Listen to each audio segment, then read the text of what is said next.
Hello, welcome back to another episode of From Prison to the Streets. I'm Eric. I did 11 years in prison, and I talk about prison stuff. In today's episode, we're going back over one of the lost episodes. When I first got out, I started this channel, and at some point I deleted a bunch of my videos, and I'm kind of rediscovering those and going back to them. Now, if you haven't seen my first lost episodes thing, you should go back and watch that. I'll put a thing up so you can do that. And in this episode, we're getting right to part 2, so be sure to like and subscribe, and here we go. In the previous episode, I had been working at a deli, and I didn't feel comfortable being around people, and everything was a challenge. I kind of flipped out a little bit, locked myself in my RV for a few days, and yeah. Leading into this video, I had got a new job. I was working as a CNC operator running a big lathe. And so that's what I was doing. I think this was probably my first or second day of work. I was still staying in the RV. My plan was to move into that RV and find a place to put the RV, probably, a little RV park or something like that.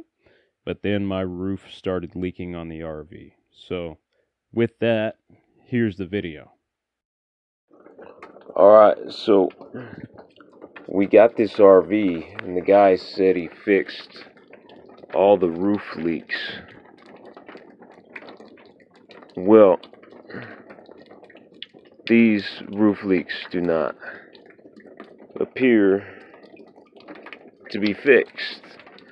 And so I have moved all of my personal belongings into the RV. And now it is storming. It is going to storm for several days. And I have all my possessions in the RV. And I go to work in about 6 hours. Yes, this is happening.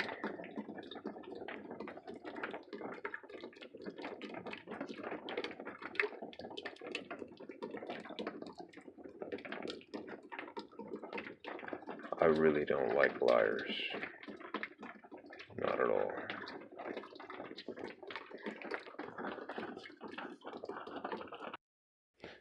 Now, in addition to the video that you just watched, there was also another portion of the video where I kind of went on a rant, and that is the one that I uploaded to YouTube. In it, I was talking about liars and the difference between being in prison and being on the streets with regard to honesty and integrity. In prison, honesty and integrity are very important. You don't screw someone over on a deal like that dude did with the RV. He told me he fixed these leaks in the roof. He told me the RV was good to go, that it was running and driving and all that stuff. And none of it was true. It turned out to be a piece of trash. And so I had moved all my stuff in the RV, and then it all got rained on. I was not happy about it. And, in prison, if you're selling something to somebody and they're paying their hard-earned money for that, and then it turns out that you sold them a piece of crap, you're probably going to get your head smashed. You can get killed for something like that. And on the streets, it doesn't really matter that much. You can get over on people, you can screw people over left and right, and there's no consequences. There's no accountability out here like that. People, they live by a completely different set of principles sometimes, because there's not serious consequences to your actions. Well, so in that video, I went on a rant about that, and that was one of the videos that got deleted permanently because I felt like it was kind of negative. It wasn't a good message, but there's that. Now, this next video happened a short time after that. I didn't have transportation when I first got out of prison. I didn't have a driver's license. However, I lived out in the middle of nowhere. I lived in Marion, Kansas, which is a very small town, and it's a long way from anything, it seems like. And as part of the conditions of my parole, I had to go see mental health every week. Now, the mental health appointment for me was 11 miles away, and I didn't have a way to get there. I couldn't drive, and I didn't have a car, and at first I didn't have a license. So what did I do? I rode a mountain bike that I fixed up 11 miles each way to and from this mental health appointment. So I was very serious about staying out of prison. I was willing to ride a bicycle down the highway, a 22-mile round trip every week, which is a pretty big deal. And, you know, so my buddy Robert, who also helped me with the RV, decided that he was going to help me out. After I got my license, he had a car that he said that I could use. He was an over-the-road truck driver, so he wasn't driving it. Most of the time it was just parked. And he said, hey, you can use this car. Just drive me up to Kansas City, or we'll drive up to Kansas City, and I'll get in my truck and go over the road, and you can have the car while I'm gone. We'll drive up there, you drive it back. And that was the plan. And then this happened. So, it's been a while since my last video. I'm Eric. This is another video talking about transitioning from prison to the streets. In my last video, you saw my RV pouring rain through the roof, I believe, and that wasn't very cool. So I moved back into the spare bedroom in my mom's house, which is being used as a storage room. And it's really cluttered, and it's not very pleasant because it was being used as a storage room. The roof started leaking in my mom's house, really bad. The weather's getting nasty. It rained for a week straight. I worked on the roof in the rain a few times. Wasn't very pleasant. Got another job working as a CNC machinist. And I had a really hard time being around other people. That didn't go well. I ended up missing a couple of days of work because I flipped out. Not on anybody, I just started having panic attacks. And so I stayed at home. I was really depressed for a couple of days. And the bosses there are actually willing to help me. They want to schedule my hours around me to help me reintegrate into society. And I thought that was really cool. And the moral there is that there are people out here that want to see you succeed. We have this perception that everybody on the streets thinks that guys, women that are coming out of prison are these horrible people that can't do anything right, and that we're a lost cause. That's just not the case. There's a lot of people willing to help us out. There's a lot of people willing to see us succeed. Now, let's move forward a little bit. A friend of mine offered to let me use his car and use that to commute to and from work, things like that. I got my driver's license. That was another thing that went really well. I was getting really frustrated because I was having a hard time getting my driver's license, but I did it. And so that was a success. But like I was getting at, a friend of mine was letting me use his car to commute to work, and I was supposed to take possession of that car today, but while we were driving him back to where he needed to go before I could get the car, the engine in the car pretty much blew up.